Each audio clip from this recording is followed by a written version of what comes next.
Welcome back to Movies TV Mad. You can follow me on Twitter at Movies TV Mad, and a very warm welcome to the Movies TV Mad Daily. We're going to update you with your DC updates. We're going to talk about the free fall of Disney. We're going to talk about the insanity of Zaslav wanting to change the name of HBO Max and dropping off the HBO Max and calling it Max. It sounds like a soft drink, doesn't it? It's insane and ridiculous. I'll explain myself to you why I think it's absolutely a ridiculous situation. We'll also finish off talking about the Oscars. So James Gunn has confirmed that a Wonder Woman animated series is in development after on Twitter a fan passionately complained about there never being a Wonder Woman animated series. There's been a Superman animated series, plenty of them, and plenty Batman animated series, but not Wonder Woman. James Gunn responded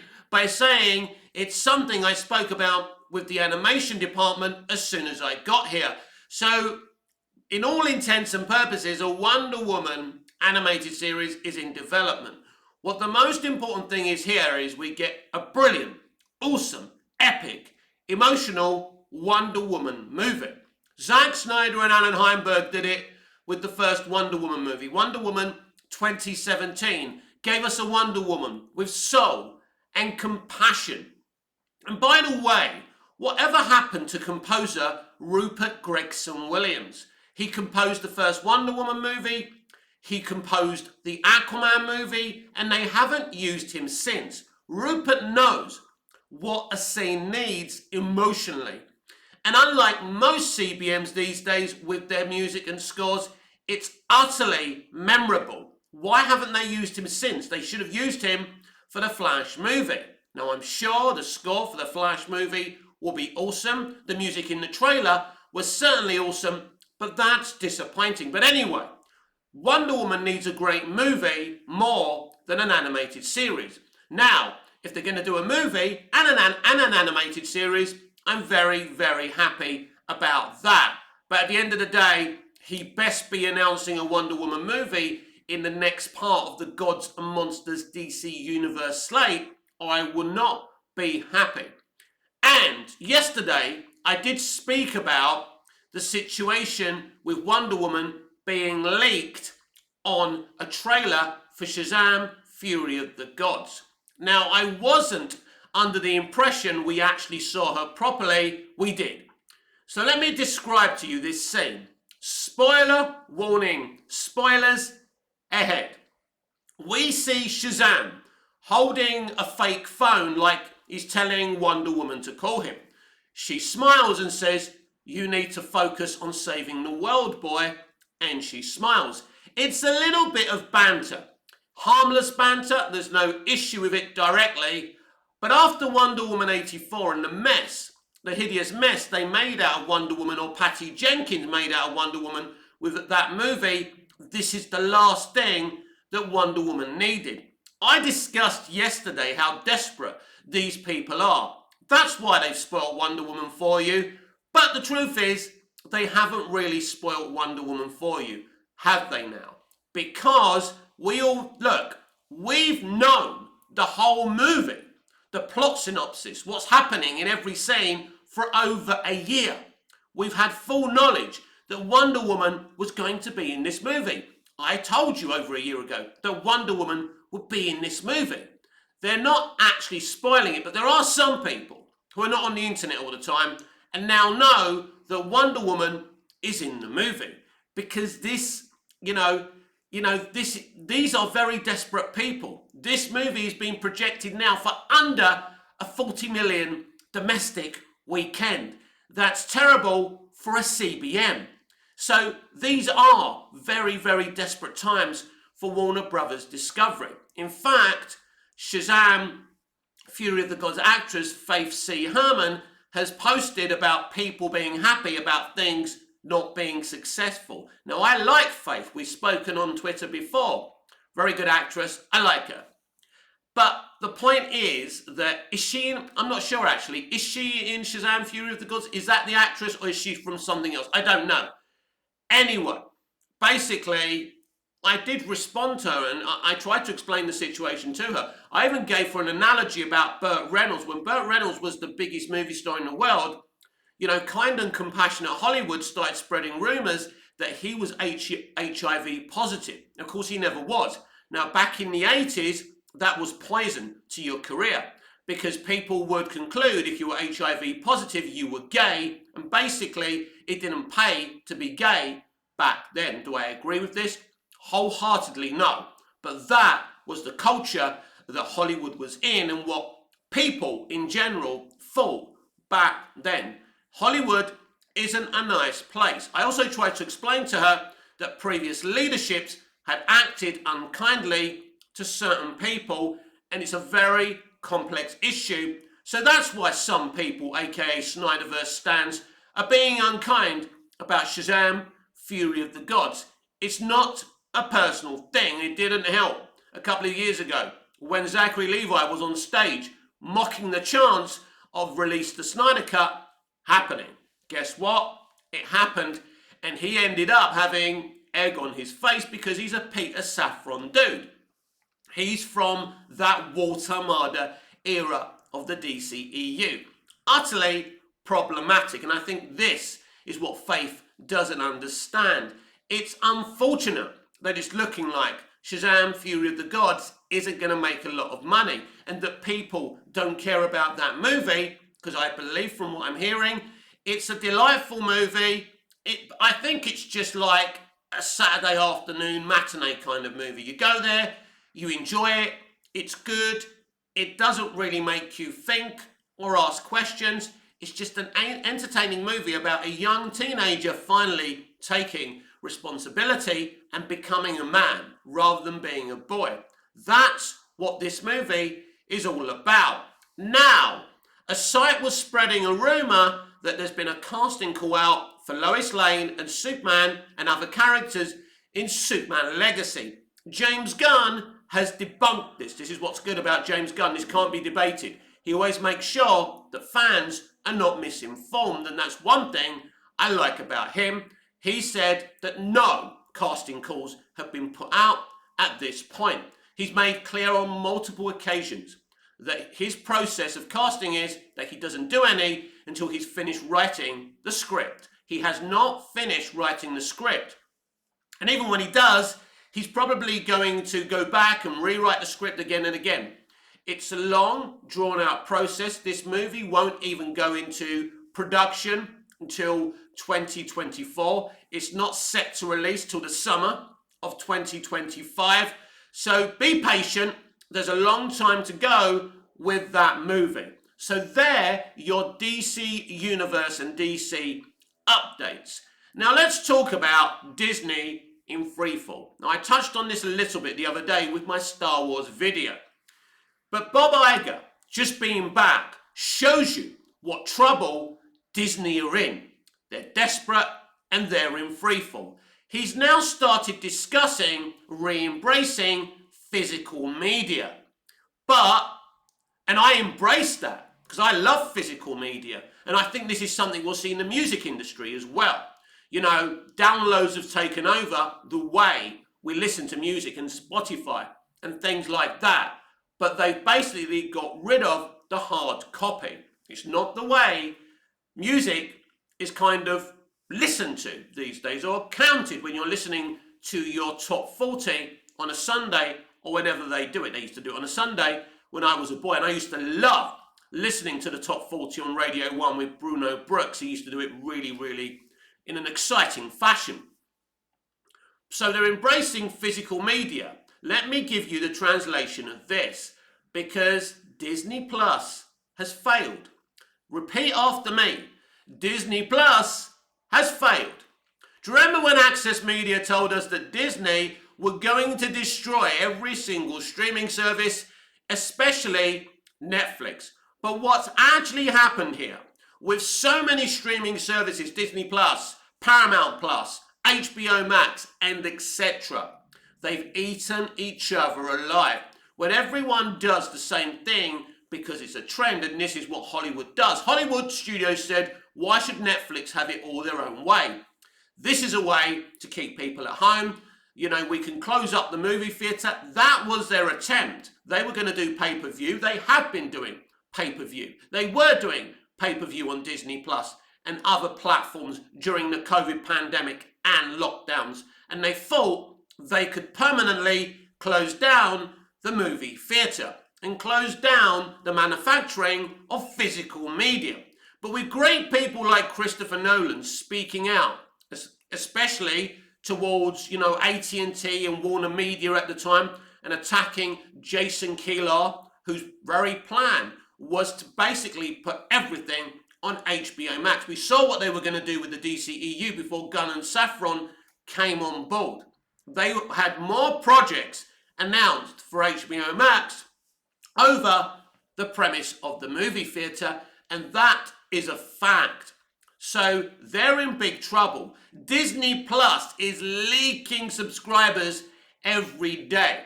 But you can put whatever you want on physical media, and it doesn't really make a difference if your content isn't good enough. Disney were never a great movie-making company, but Bob Iger turned them into a competitive studio by buying Marvel Studios, by buying Lucasfilm. But the Disney Plus and the Lucasfilm acquisition gamble has not paid off. Star Wars is costing them millions and millions of dollars a day, as is Disney Plus. And they don't know what to do. What's the issue here? Well, first of all, they tried to close the movie theatre, right? And then they were trying to dominate all the screens in the movie theatre. It hasn't worked. Because the issue here is, everyone, when your content isn't good enough, you won't be able to sell the platforms that your content is on. They went to war with their customers. She-Hulk abused the fans, and that is just the tip in the iceberg. And now they're scrambling to make these announcements and sound like, they know what they're doing. Let me tell you who runs these different studios today. Tech analysts. Tech analysts run the industry today. They try and work out what trends, and they're too busy focusing on what people are talking about on social media. The problem with that is most people talking about entertainment in games and music on social media are too busy talking about the stuff on social media to actually consume that shit. So instead of having people who understand storytelling or understand gaming, who understand music, they've got tech analysts trying to analyze all the data. And this is where entertainment in its different forms has gone wrong, everyone. This is where they've lost. This is where they're losing money hand over fist. They thought streaming was the future. Disney gambled everything on streaming being the future, and they lost. And they nearly got away with it. And the pandemic was the moment they thought they had won. Unfortunately, once the pandemic started to subside, people wised up. They were locked indoors and realised it's just the same old shit again and again. And people missed going to the movie theatre. So everyone went to see Top Gun Maverick, and at the end of the day, cinema was back. As Spielberg said, Tom Cruise saved cinema. Simple as that. The old-fashioned model is the best. Go to the cinema, watch your movies, wait for them to be released on physical media, and you can still sell them digitally. There's nothing wrong with that either. But I think the streaming era is coming to a close. I'm going to be very interested to see which one of the streaming services from the big boys will close down first. As I say, they're eating each other alive. And they're killing each other, basically. This is why Netflix is also struggling. They are all struggling. And don't be surprised if we return to the premise of the old-fashioned television network. Now, ITV have got ITVX. Now, they're closing down children's ITV as a proper old-fashioned channel. They will live to regret that. I do not approve of that. And as I say, they may think this ITVX and these streaming things are the future, but they're not. And you'll wait and see about that. Now, talking about streaming services, let's talk about the rumour that David Zaslav and Warner Brothers Discovery want to change the name of HBO Max to Max. It sounds like a burger, doesn't it? It sounds like a drink. It's ridiculous. The truth of the matter is, AT&T and Warner Media shouldn't have named Warner Brothers Pictures and Warner Brothers Everything new streaming service after HBO. Now, the thinking was that HBO is a quality outfit and has respect to it. But your Joe and Jane blogs don't know that it has anything to do with Warner Brothers. Netflix, it's called Netflix. Amazon Prime, right? You know, Paramount Plus, Apple TV. All these streaming services are associated to the companies that own them and who have launched them. But Warner Brothers had to be different, didn't they? And do the dumbest shit in the world. And now HBO Max is in freefall. In fact, HBO Max has always been in freefall. It has never worked as a business, and let's be clear about that. But the point being that nobody knows there's anything to do with Warner Brothers. So chopping off the HBO and calling it Max isn't the solution, Mr. Zaslav. These people just don't really get it. It needs to be called Warner Brothers Max, Warner Brothers something, Warner Brothers Plus, WB Plus, whatever. If it's got that WB logo and it's called WB Plus, people will know it's Warner Brothers, and that they can get Warner Brothers IPs and content from that streaming service. So chopping off the HBO and calling it Max is certainly not the answer. So today is the day. Today is Oscars night. And it was normally, for me as a boy, a very, very exciting time. I used to dream of walking through the red carpet and standing on stage and accepting my Oscar while all my peers were watching and applauding. As an adult, I've woken up to the Oscars. They've become utterly political. In fact, they were always political, if you ask me. Let me explain to you the Oscars in layman's terms. It's about an industry rewarding itself. So basically, what you have here is people clapping themselves and saying, here's your award. Basically, they're rewarding themselves, they're patting themselves on the back. Now, it's very interesting. As Hollywood gets more and more extremist and extreme left, and you know, their hatred for the straight white male continues, you're going to get films like Everywhere, Everything, or whatever it's called, All at Once, getting more and more nominations, not because it's the best picture, not because it deserves to be there. Because a very interesting thing has happened. Like the Batman has been ignored for its great cinematography. Because this is what happens when politically the Academy are under pressure to pretty much nominate Everything, Everywhere, All at Once for everything. Something that deserves to be there is going to be ignored. And this time, it's the Batman who deserved to be there, that actually deserved to be nominated for Best Picture. You can argue that Zoe Kravitz deserves to be in the Best Supporting Actress category, or that Robert Pattinson deserves to be there, or that Colin Farrell deserves to be there. I don't know if he's got a supporting nom. I don't think that he has. But because we've got to nominate an Asian movie for everything, right? Because it's all about representation and inclusion and seeing yourself on the screen, right? This is where we are. What's interesting about tonight's Oscars is Everywhere, Everything. Is it Everything, Everywhere, All at Once? Whatever it is anyway, right? It'll be interesting if they just nominated it to shut the woke access media up, or if they're actually going to bend the knee and give this substandard film everything it deserves. Let's be absolutely clear. Everything, Everywhere, All at Once is a very good film. If you watch this in the afternoon when you're feeling a bit tired after your Sunday dinner, you're going to enjoy it. It's a good but not a great movie. But it's been pushed on social media as this darling of the woke left, because it has the only Asian actress in Hollywood, or so it would seem, considering she is in everything and other Asian actresses are always ignored. She must have some special DNA, right? I'll say no more about that. But this is an average, solid, good movie. I've seen it on multiple occasions and enjoyed it, but this should not have multiple nominations by the Academy. It's always interesting when Variety do that, where we've spoken to some Academy members. They actually called Top Gun Maverick, which has been nominated for Best Picture, as like being like a beer commercial.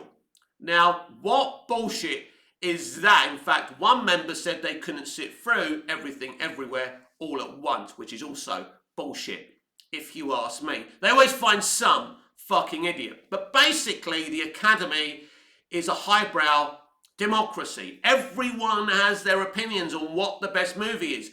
But when you go down movie Twitter, you get, it's outrageous, this hasn't been nominated, that hasn't been nominated, oh my God. And here's the bigger problem. If you start nominating talented white people, what do we get every year?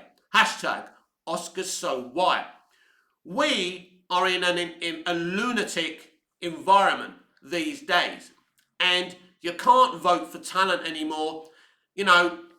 And I will talk about Doctor Who, who's got, you know, a similar problem with the Jodie bots, but we'll stick with the Oscars for now. So if you can't nominate a straight white male or a white woman for their talent over a black person or a black woman, or even a transgender artist or anything like that, if we're basically awarding people for the colour of their skins, right, because they haven't been nominated enough in the past. And what's going to happen if Everything Everywhere All at Once sweeps up tonight?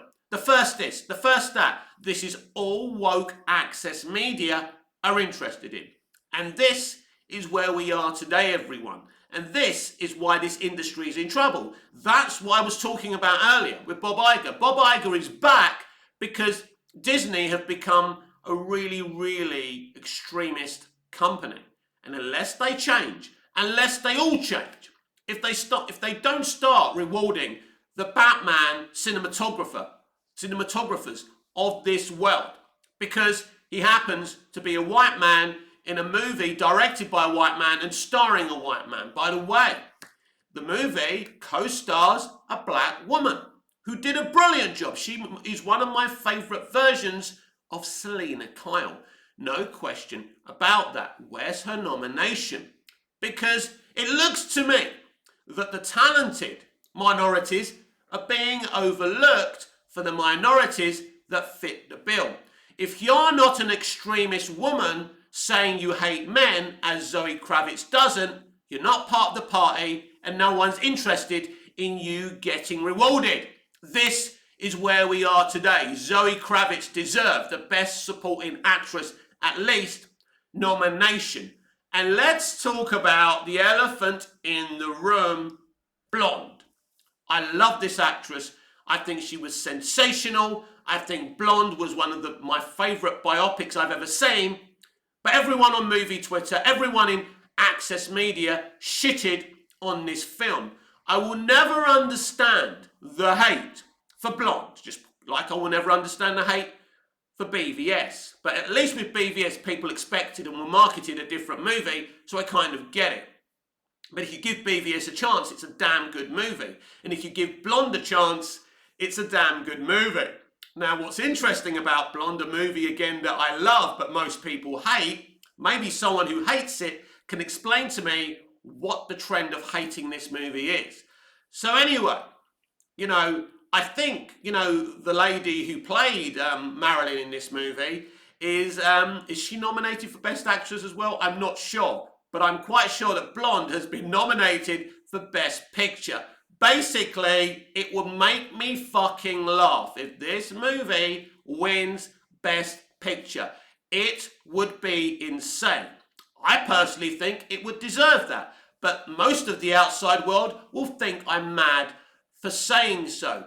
This is where we are today. Blonde stars a very talented young foreign actor, by the way, who doesn't scream extremist narratives like all men should die and this, that and the other. And this is why they don't like her. That movie told the truth, and it was a truth America didn't want, and plus the extremists, woke critics didn't like what they did. But at the end of the day, the truth hurts. So we're going to get a very interesting Academy Awards tonight. Will it go to the people we think it's going to go to?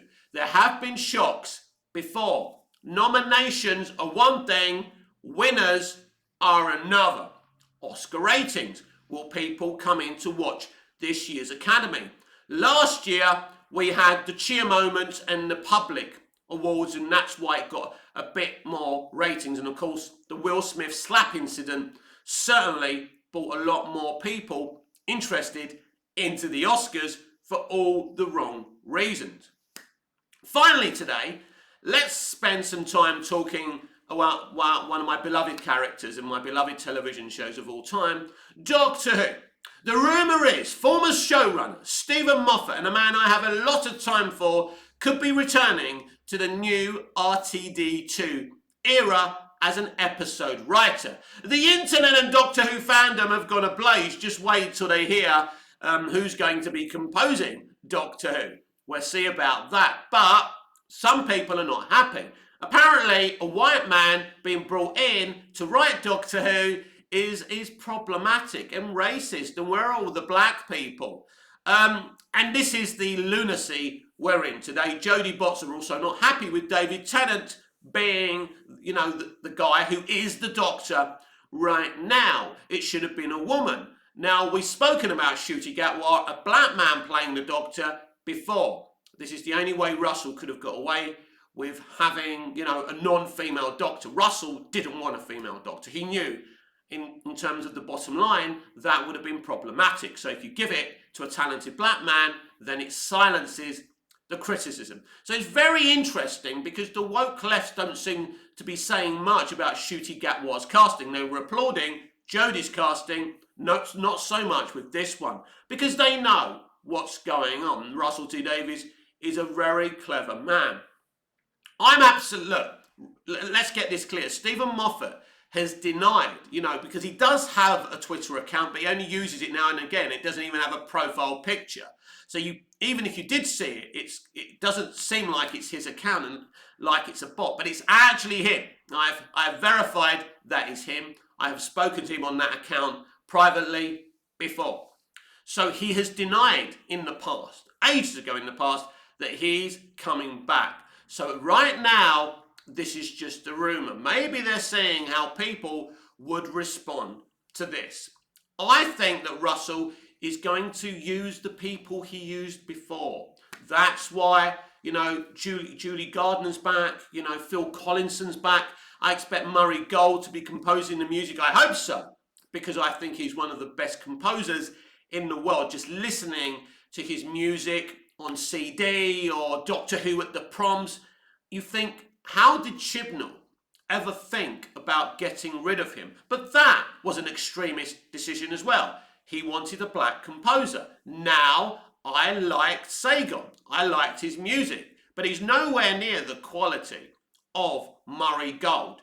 This industry, as I say, needs to go back to giving the best person the job. If that happens to be a black man, great. For a minute here, let's just move away from Doctor Who for a minute. Denzel Washington is one of the best actors in the world. Agreed? Did him being black stop him from becoming a successful actor or being nominated for Oscars? I don't actually know if he's an Oscar winner. I hope he is. He deserves to be a multiple Oscar winner. Denzel became successful because he was talented. So surely if Denzel can do it, other talented minority actors can do it as well. Surely, if you're good enough as a composer, as a black composer, you should be able to be successful. And that's the game we should be playing. What we shouldn't be doing is removing talented people and giving the job to ethnic minorities just to balance out the books. That, my friends, is wrong. Now, in terms of the rumour of Stephen Moffat returning to Doctor Who, I hope so. He has a vast, beautiful imagination, and we deserve his beautiful writing. This has been the Movies TV Mad Daily with me, Mick, your host with the most. Just ask your girlfriends and your wives. Please like, share, comment, subscribe, hit the notification bell so you never miss this beautiful perfection. And I'll see you again in the next video. Until I see you again, goodbye, au revoir, auf Wiedersehen.